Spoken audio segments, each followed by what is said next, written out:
இன்றே டவுன்லோட் செய்து உங்கள் ஃபேவரட் ஷோக்களை என்ஜாய் பண்ணுங்க.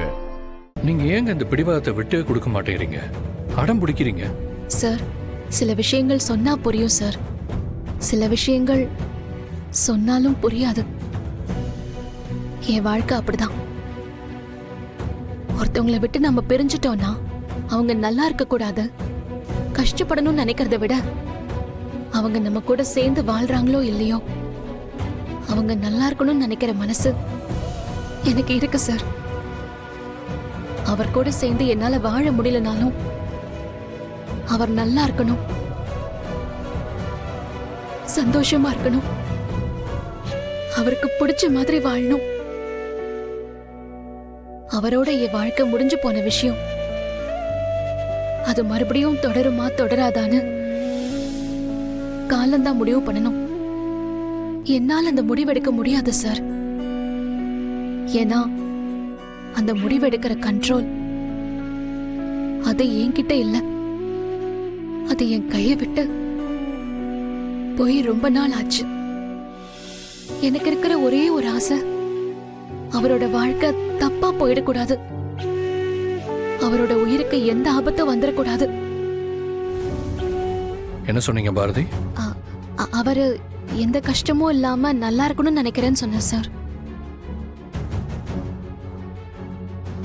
அப்போ பாரதிக்கும் நான் சந்தோஷமா இருக்கணுங்கிற ஆசை இருக்கு. ஆனா ஏன் என் கூட சேர்ந்து வாழணும்னு மட்டும் யோசிக்கவே மாட்டேங்கிறாங்க?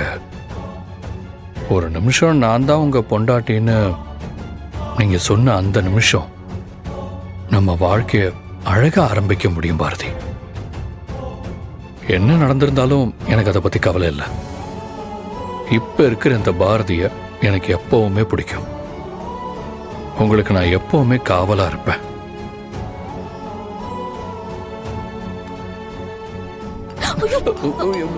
சாரி சாரி சாரி, என்னாச்சு? இருங்க, நான் வேணா கிளீன் பண்ண சொல்றேன்.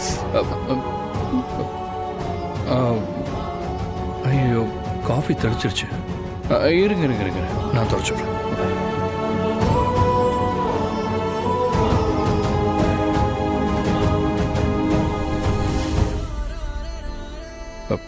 இந்த டிஷ்யூவே காணுமே. சரி இருங்க, நான் தொடக்கிறேன்.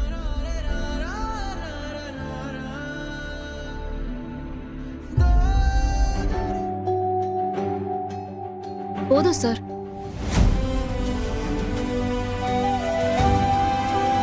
என்னாச்சு சார்? ஏன் ஒரு மாதிரியா இப்படி பாக்குறீங்க? பாரதி, தெரியாம ஒரு விஷயம் நடந்துருச்சு. என்ன விஷயம் சார்? கண்ணாடியை பாருங்க பாரதி.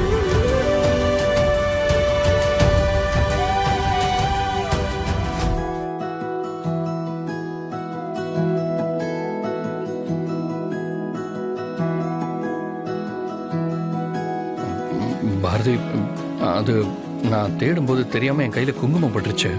அதே அப்படியே தொடச்சப்போ இந்த குங்குமம் உங்க நெத்தியில பட்டுருச்சு. சரி, நானே தொடச்சு விடுறேன். இல்ல, நானே ரூம்ல போய் முகம் கழுவிக்கிறேன் சார். நான் பாத்துக்கிறேன். சரி.